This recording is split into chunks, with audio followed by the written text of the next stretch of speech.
बाबाला जो नडला बाबांनी त्याला फोडला. अनुप्रिया.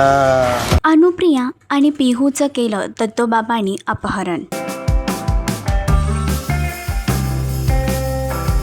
दत्तोबाबा करणार आपला हेतू साध्य. मी संसार माझा रेघेते या मालिकेच्या आगामी भागामध्ये अविनाश आणि अनुप्रिया या दोघांच्या आयुष्यामध्ये दत्तोबाबाची एंट्री झाली. त्यामुळे त्यांना असं वाटतंय की त्यांच्या कुटुंबातली सर्व संकट पार झाली आहेत. पण त्यामागचं मूळ कारण म्हणजे दत्तोबाबांची वाईट नजर अनुप्रियावर होती आणि आता हेच पॅच आणि आता हाच हेतू साध्य करण्यासाठी त्याने अनुप्रिया आणि पिहूला किडनॅप केलं. एवढंच नव्हे तर त्याने अनुप्रियावर वाईट कृत्य करण्याचा प्रयत्न केला. मात्र अनुप्रिया त्याला चांगला जबाब देते. तर दत्तोबाबा आपला हेतू साध्य करेल का?